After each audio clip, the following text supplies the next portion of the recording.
आज हम बात करेंगे विजन और मिशन के बारे में कि विजन क्या होता है, मिशन क्या होता है और दोनों में डिफरेंस क्या है और ये ज़रूरी क्यों है एक बिजनेस लीडर के लिए।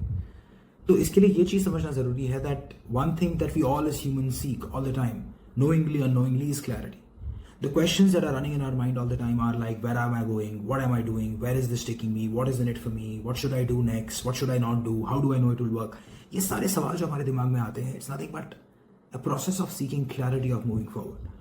Now for us to get clarity of these questions so that we can start executing and moving forward with confidence, we first need clarity of कि हम जा कहाँ रहे हैं, कि हमें लॉन्ग टर्म में 1 साल 2 साल 5 साल 20 साल 50 साल में हमें कहाँ पहुंचना है। इस ऑर्गेनाइजेशन का विजन है क्या, कहाँ जाना चाहते हैं। So vision is nothing but like a post card from the future. अगर कोई फ्यूचर से आपको एक पोस्ट कार्ड भेजेगा कि दुनिया आज ऐसी दिखती है, आपकी कंपनी आज ऐसी दिखती है, इस कंपनी में ऐसा हो रहा है, ये चीजें हो रही हैं, ये चीजें नहीं हो रही है, that is your vision. It is a future post card of your company and your mission is what needs to be done in a short run. अगले 1 साल में, 2 साल में, 3 साल में वो क्या चीजें हैं that will take us towards that vision to make it a reality. So for an organization to succeed, it's very important that as a business owner, as a business leader, you have clarity of what is the vision of this organization. पूरा दिमाग में clarity होनी चाहिए कि ऐसा दिखेगा, ऐसा होगा, एम्प्लॉइज ये करेंगे, क्लाइंट्स ऐसे होंगे, ये मेरे फाइनेंशियल्स होंगे, ये मेरी रेपुटेशन होगी।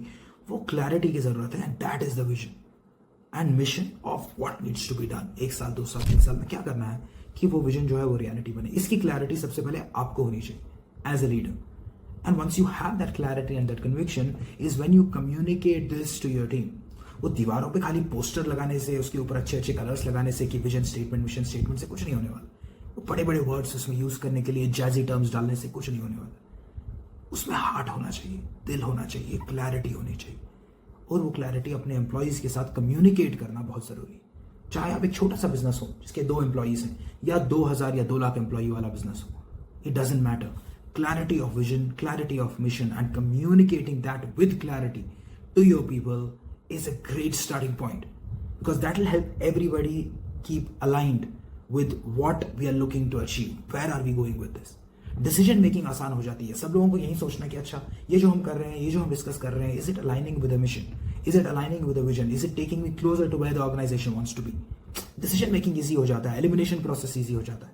तो it's very important, gain clarity of vision, gain clarity of mission. If you don't have it, sit, brainstorm with your team and try to get that clarity कि जाना कहाँ है और वहां पहुंचना कैसे, और फिर अपनी टीम से वो क्लैरिटी कम्युनिकेट कीजिए और देखिए डिसीजन मेकिंग प्रोसेस कैसे स्मूथ हो जाता है, एग्जीक्यूशन कैसे स्मूथ हो जाता है, रिजल्ट्स कैसे और इफेक्टिव हो जाता है।